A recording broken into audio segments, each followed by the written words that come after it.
Hello friends, welcome back to my YouTube channel. तो दोस्तों, इस वीडियो में रसायन विज्ञान का पेपर डाल रहा हूँ। इसमें इस पेपर का कंप्लीट सॉल्यूशन करके बताऊंगा। तो दो वीडियो हो सकती हैं, दो वीडियो में पूरा पेपर सॉल्व हो जाएगा। तो स्टार्ट करते हैं। तो आप पेपर देने जा रहे हो तो पहले क्या है, क्वेश्चन को पढ़ना पहले ज़रूरी है। ठीक है, आप पेपर सॉल्व करने जा रहे हो पूरा, तो उससे पहले क्वेश्चन को अच्छी तरह पढ़ना। ठीक है, तो पढ़ते हैं। क्या है, इस प्रश्न के प्रत्येक खंड में 4 विकल्प दिए हैं। सही विकल्प चुनकर उसे अपनी उत्तर पुस्तिका में लिखिए। ठीक है, तो क्या करना है आपको, ये जो ऑप्शनल दिए हैं, तो इसमें क्या है, ये क्वेश्चन है, इसके 4 ऑप्शन दिए हैं। इन 4 ऑप्शन में जो सही है उसको आपको लिखना है। ठीक है, जो आपकी उत्तर पुस्तिका है उसमें लिखना है, न कि टिक लगा के आना है। ठीक है, आंसर डाल के लिखना है। तो चलो सॉल्व करते हैं। पहला क्वेश्चन क्या है, निम्न में से किस अणु के केंद्रक परमाणु पर एकांकी इलेक्ट्रॉन युग्म होता है। ठीक है, ये जो दिए हैं ये अणु, इनमें से किसके परमाणु पर एकांकी इलेक्ट्रॉन युग्म होता है। ठीक है, तो इसकी स्ट्रक्चर बना के देखते हैं। इसका आंसर है फोर्थ। ठीक है, NH3। तो चलो बताते हैं NH3 पर कैसे होता है एकांकी इलेक्ट्रॉन युग्म। ये NH3 ले लिया मैंने। इसकी जब मैं स्ट्रक्चर खोलूँगा तो क्या होगा, स्ट्रक्चर बनाऊँगा तो N और H और H। N की जो बाहरी कक्षा है उसके कितने इलेक्ट्रॉन होते हैं, इसमें 5 इलेक्ट्रॉन होते हैं N की बाहरी कक्षा में। ठीक है, H की बाहरी कक्षा में एक एक इलेक्ट्रॉन होता है। तो ये क्या करते हैं, ये एक बॉन्ड बना लेते हैं एक एक इलेक्ट्रॉन से। ठीक है, साझा करके। तो क्या होगा कि इसके पास जो बिना बॉन्ड के जो इलेक्ट्रॉन होंगे वो कितने हैं, 2। तो ये इसी को हम क्या बोलते हैं, एकांकी इलेक्ट्रॉन युग्म। युग्म मतलब क्या होता है, जोड़ा। तो कितने इलेक्ट्रॉनों का जोड़ा है, तो 2 इलेक्ट्रॉनों का जोड़ा है। मतलब कितने जोड़े हैं हमारे पास, एक जोड़ा है। ठीक है, तो इसी को क्या कहते हैं हम, एकांकी इलेक्ट्रॉन युग्म या लोन पेयर। ठीक है, तो इसका आंसर हो गया ये। अच्छा, इसमें एक और 3 ऑप्शन और दिए, तो उसमें से देखते हैं CH4। ये और बना के दिखाता हूँ। तो C की बाहरी कक्षा में 4 इलेक्ट्रॉन होते हैं, 4 इलेक्ट्रॉन हो गए। एक एक H की बाहरी कक्षा में इलेक्ट्रॉन होता है। तो ये क्या करते हैं, एक एक का साया करके एक एक बॉन्ड बना लेते हैं। ठीक है, ये बॉन्ड बना लिया। तो इसके पास तो विदाउट बॉन्डिंग एक भी इलेक्ट्रॉन नहीं बचा। तो लॉन पेयर के लिए तो हमारे पास यहाँ पे 2 इलेक्ट्रॉन होते, तब हम कहते कि हाँ इसके पास एक लॉन पेयर है। तो इसके पास तो कुछ भी नहीं है ना, तो इसके पास नहीं। ठीक है, इसलिए हमारा ऑप्शन क्या है, fourth option is the right answer. ठीक है, अच्छा अगले क्वेश्चन की तरफ बढ़ते हैं। तो अगला क्वेश्चन है, शून्य कोटि की अभिक्रिया के वेग स्थिरांक का मात्रक लिखिए। ठीक है, मात्रक क्या है, तो इसका मात्रक है आपका C। ठीक है, क्या मात्रक है, mole litre inverse second inverse. ठीक है, mole litre inverse second inverse. अच्छा, आप जानते हो ये तो कौन सा शून्य कोटि की अभिक्रिया का, प्रथम कोटि की अभिक्रिया का मात्रक पता है क्या, प्रथम कोटि की अभिक्रिया का मात्रक है सेकंड इनवर्स। ठीक है, क्या है, सेकंड इनवर्स। और द्वितीय कोटि की अभिक्रिया का मात्रक है mole inverse litre second inverse. ठीक है, mole inverse litre second inverse. ठीक है, अच्छा आगे चलते हैं अगले क्वेश्चन की तरफ। तो अगला क्वेश्चन क्या कहता है, कौन सा डाइसैकेराइड है। ठीक है, तो इसमें सुक्रोज इसका आंसर है। जो ग्लूकोज है वो मोनोसैकेराइड है। ठीक है, और जो सुक्रोज है वो डाइसैकेराइड है। इसका आंसर है C। ठीक है, C is the right answer. अच्छा, अगला क्वेश्चन देखते हैं। 4 नंबर का क्वेश्चन है, घा 180 ग्राम जल में जल के कितने मोल हैं। बहुत ही सिंपल क्वेश्चन है, चलो आपको करके दिखाते हैं। इसका आंसर है C 10 मोल। ठीक है, 10 मोल है इसका राइट आंसर। चलो करके बताते हैं कैसे होता है। तो देखो 180 ग्राम जल, मतलब जो जल का भार, जल का भार हमारे पास कितना दिया है, W कितना है, 180 ग्राम। ठीक है, अच्छा, और जल का जो अणुभार है, जल का अणुभार। अणुभार कितना है? अणुभार होता है इसका 18। कैसे? वो निकाल के बताता हूँ। जल का फॉर्मूला होता है H2O, और इसको कैसे लिखते हैं हम? 2 × 1 + 16।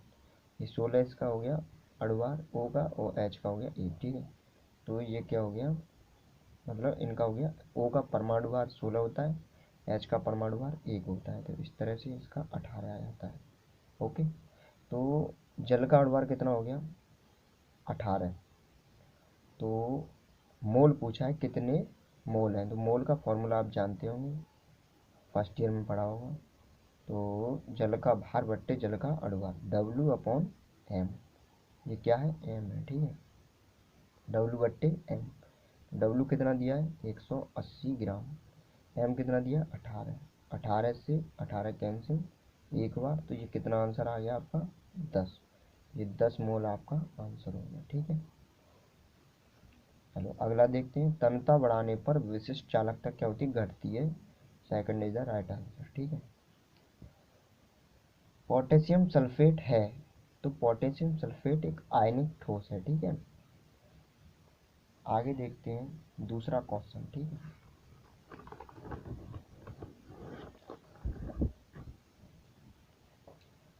ये देखो, ये कौन सा क्वेश्चन है? दूसरा है, दूसरे का क। चांदी घनीय समृद्ध संकुलन सीसीपी जालक बनाती है, तो ये यहाँ पे मेन पॉइंट है। ठीक है, सीसीपी जालक बनाती है। इसके क्रिस्टल की एक्स-रे जांच से ज्ञात हुआ कि इसके एकक सेल के कोर की लंबाई 408.6 पीएम, पीएम मतलब पिकोमीटर है। चांदी के घनत्व की गणना कीजिए यदि Ag 107.9। Ag क्या है? परमाणु भार है। ठीक है, तो चलो इस सवाल को करते हैं हम। ठीक है, तो क्या है, चलो पहले ये देखो इसमें क्या क्या दिया है। जो दिया है उसको पहले लिख लो, और उसके बाद फिर सवाल करते हैं। जैसे क्या दिया है? चांदी के समृद्ध संकुलन सीसीपी जालक बनाती है। ठीक है, एक घनी है। तो सीसीपी का मतलब हो गया जेड की संख्या कितनी? जेड की संख्या कितनी है? अब ठीक है, जो जेड की संख्या है, यहाँ पे देखो जेड की संख्या है वो कितनी हो जाएगी? 4। ठीक है, मतलब जो परमाणुओं की संख्या हो जाएगी वो हो जाएगी 4। ठीक है, अच्छा अब क्या दिया इसमें? जो कोर की लंबाई, कोर की लंबाई, कोर की लंबाई मतलब ए कितनी है? 408.6 पिकोमीटर। तो पिकोमीटर को हम मीटर में चेंज करेंगे तो कितना हो जाएगा? 408.6 इंटू 10⁻⁻12। 408.6 into 10⁻⁻12 metre.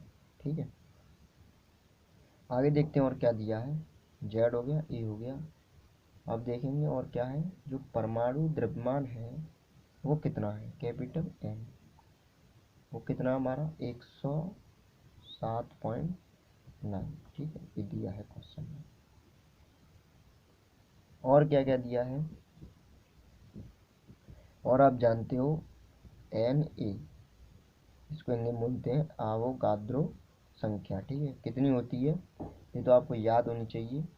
6.023, 6.023 इंटू 10⁻23। ठीक है, तो ये चीज़ें हमारे पास दी हैं और लिख ली। अब इसका फॉर्मूला क्या होता है?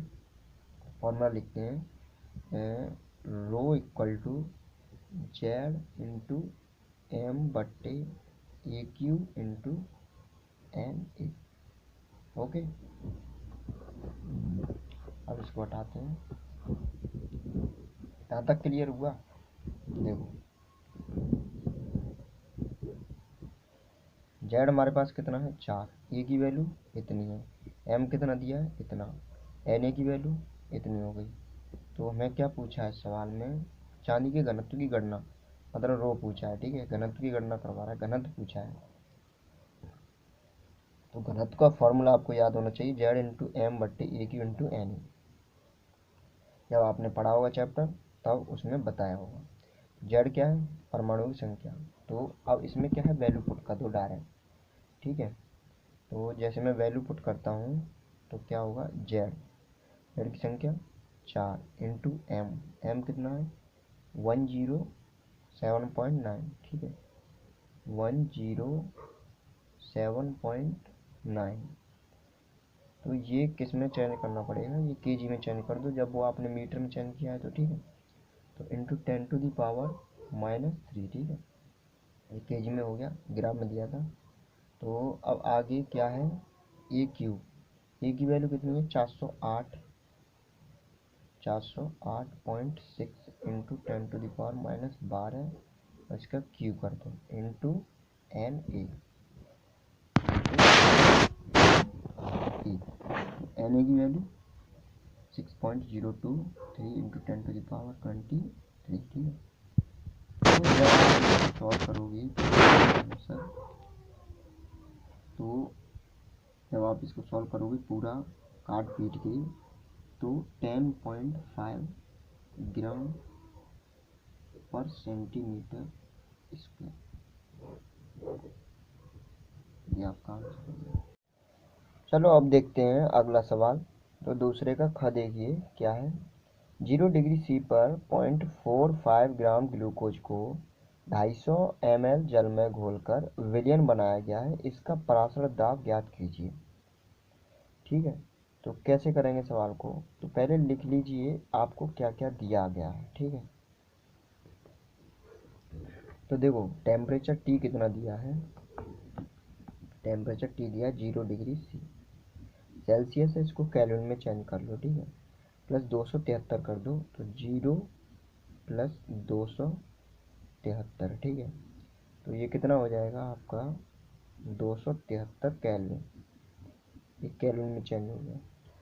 अच्छा अब क्या दिया है 0.45 ग्राम ग्लूकोज, मतलब जो W है वो कितना दिया, वेट 0.45 ग्राम, 250 ml जल, ठीक है। जो आयतन दिया है वो 250 ml है, तो इसको मैं लीटर में कन्वर्ट करूँगा तो क्या हो जाएगा 250/1000, ठीक है। अच्छा और क्या दिया है, आर की वैल्यू दी है 0.0821, आर की वैल्यू दी है 0.0821 लीटर वायुमंडल डिग्री, डिग्री और मोल, ठीक है। इसके बाद आपको ये सभी चीज़ें दे दी गई। अब आपको क्या ज्ञात करना है, पराशर दाब। तो पराशर दाब का आपको फॉर्मूला याद होना चाहिए। पराशर दाब का फॉर्मूला होता है पाई बराबर CRT। सी क्या है, एक तरह से मोलरता है, आर क्या है, आर कांस्टेंट है, टी क्या है टेम्परेचर। तो आपको सी ज्ञात करनी है, पहले आप सी निकाल लीजिए, ठीक है, उसके बाद वैल्यू पुट कर दीजिए। तो सी निकालते हैं, सी क्या है, सी इक्वल टू भार बट्टे अड़वार, ठीक है। तो भार कितना हो जाएगा 0.45, अड़वार कितना हो जाएगा, क्या है ग्लूकोज है, तो ग्लूकोज का 180 होता है, ठीक है। भार बट्टे अड़वार, और क्या है, ये तो हमारा निकल आया वो मोलरता निकालेंगे तो मोलों की संख्या और आयतन हो जाएगा लीटर में। तो आयतन कितना दिया है हमारा 250/1000, 250 1000 बट्टे में तो वो ऊपर चला जाएगा, ठीक है। इसको काट पीट कर लो, ये 2 पॉइंट है तो 2 जीरो हट जाएंगे, एक जीरो से ये हट जाएगा, 45 से ये कट जाएगा, 4 और 25 चौक 100, ठीक है। तो क्या हो गया 1/1000, 100। ठीक है, इसको मैं 0.01 लिख सकता हूँ। जितने जीरो नीचे हो उतना ही पॉइंट इधर को खिसक जाता है। ठीक है, ये क्या निकल आया, सी। आर पता ही है, टी पता ही है। ठीक है, तो वैल्यू पुट कर दो, आंसर आ जाएगा। पाई बराबर सी की जगह 0.01 इंटू आर की जगह 0.0821 इंटू टी की जगह 273। जब हम इसको सॉल्व करेंगे तो क्या आएगा, आंसर आएगा हमारा 0.224 वायुमंडल। तो 0.224 वायुमंडल। ठीक है, देख लेना ये कैसे किया, समझ में आ गया। अगला सवाल देखते हैं। निम्न अभिक्रियाओं वाले ग नंबर, निम्न अभिक्रियाओं वाले सेल का विद्युत वाहक बल ज्ञात कीजिए। तो ये क्वेश्चन दिया है, तो इसको समझते हैं। तो ये देखो, विद्युत वाहक बल, तो आपको इसका फॉर्मूला याद होना चाहिए। विद्युत वाहक बल कैसे निकालते हैं, ठीक है, चलो मैं बताता हूँ। EMF इसका होता है E cathode minus E anode.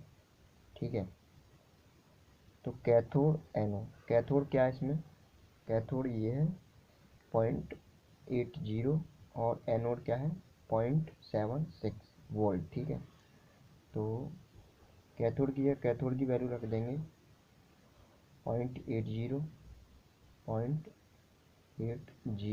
Minus 0.76। ठीक है, तो इसमें क्या है, ये माइनस तो पहले से ऑलरेडी लगा है, ये वैल्यू भी माइनस की है। ठीक है, इसको कोष्टक में बंद करता हूँ। ठीक है, इतना समझ में आया। 0.80 माइनस माइनस प्लस 76, तो कितना हो जाएगा 6, 7 और 8 5 तो 1.56, ये आपका आंसर हो जाएगा। ठीक है, समझ में आया कि नहीं आया। तो ये देखो थोड़ा कम एक्सप्लेन हुआ हो तो इसमें कोई दिक्कत वाली बात नहीं है।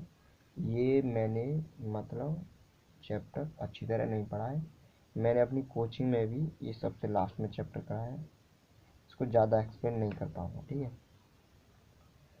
अच्छा, चौथा आप सवाल देखिए, ऋणात्मक उत्प्रेरण को समझाइए तथा 2 उदाहरण दीजिए। तो ऋणात्मक उत्प्रेरण क्या है, इसको समझिए अच्छी तरह। तो इसके लिए आपको उत्प्रेरक जानना होगा, उत्प्रेरक क्या चीज़ है। तो जैसे कोई अभिक्रिया होती है, रिएक्शन, ठीक है, जब कोई रिएक्शन होती है तो उस रिएक्शन के जो वेग होता है उसको, जिसकी वजह से बढ़ाया जा सके या घटाया जा सके, उसी को क्या कहते हैं, हम उत्प्रेरक कहते हैं। और बाद में वो उत्प्रेरक अभिक्रिया पूर्ण होने के बाद वो निकल आए, जैसा डाल दिया जाए वैसा ही निकाल लिया जाए, और अभिक्रिया परिवर्तन हो जाए अभिक्रिया की दर में। ठीक है, जल्दी हो जाए या देर में हो, तो उसी को क्या कहते हैं, उत्प्रेरक कहते हैं। और ये घटना होती है, ये घटना कहलाती है उत्प्रेरक। ठीक है, और ये दो प्रकार की, कई प्रकार के होते हैं। ठीक है, तो इसमें पूछा है ऋणात्मक उत्प्रेरक, तो एक होता है धनात्मक, एक होता है ऋणात्मक। तो धनात्मक क्या होता है, जब किसी अभिक्रिया में हम ऐसा उत्प्रेरक मिला दें जिसकी वजह से उसका वेग बढ़ जाए तो उसको तो धनात्मक कहते हैं। अच्छा, ऋणात्मक इसका जस्ट उल्टा हो जाएगा। जैसे जब किसी अभिक्रिया में मैं ऐसा उत्प्रेरक मिला दूं जिसकी वजह से अभिक्रिया का वेग क्या हो जाए, घट जाए, उसको ऋणात्मक उत्प्रेरण कहेंगे।